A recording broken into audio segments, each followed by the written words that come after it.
Interracial couples of Reddit. What was the biggest difference you had to get used to? An ex was Latina, and while there really weren't any social things that were new, getting used to her family dynamic took some adjusting because they were very close and involved in each other's lives, so it was normal for the weekend's inevitable barbecue to be something I was expected to be present for if she was going, because otherwise 16+ people would grill her about me not coming. Yes, my husband is Dominican and I'm white, and his family needs me at every function, no matter what. Or when his mom calls, I can always hear her asking if I'm close by. And my husband is kinda like that too. He doesn't want to do anything without me, and I'm more okay with being solo and staying home once in a while. What TV show did you try to get into but ultimately couldn't? I auditioned for some game show hosted by Snoop Dogg and was told at the second round of auditions that I'm just not weird enough for TV. Edit.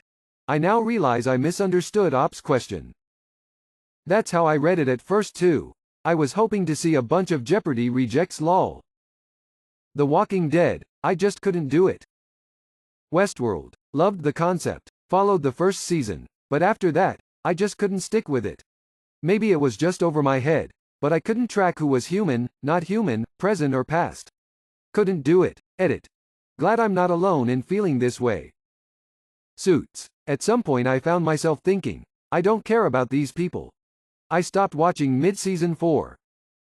This Is Us. Halfway through season 2, I realized that I didn't care at all about any of the characters. Why am I watching this? What can't you believe still exist in 2024? Supermarket tabloids. Does anyone still actually purchase these things? Unstackable cans. Flat earthers. Companies that allow you to subscribe to a service online, but make you call them if you want to cancel.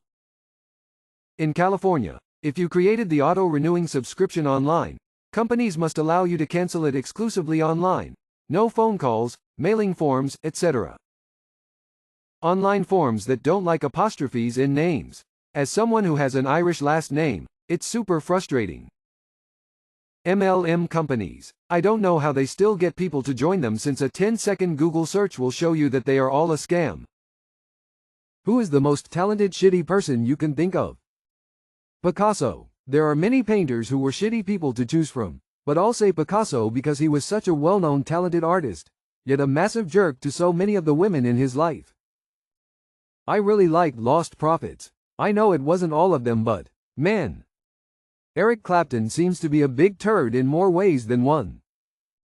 Roman Polanski is a very talented film director but also a child rapist. R. Kelly literally pissed away his talent. Chris Brown, motherfucker, can sing and dance his heart out, but, well, you already know how much of a scumbag he is. What's an illegal thing people don't know is illegal? In Singapore, it is illegal to not flush a public toilet after using it.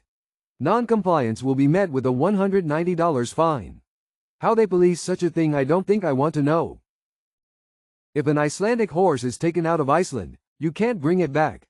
Ever. It's because there are diseases common to horses that aren't present in Iceland, and would absolutely decimate their populations. Edit. You also cannot bring any other types of horses in. Lol, you silly geese. There are certainly other things you can't bring in as well, like certain plants, etc. But Iceland is unique in that there's no quarantine period to bring horses in as there are in Australia and other places. You just straight up cannot.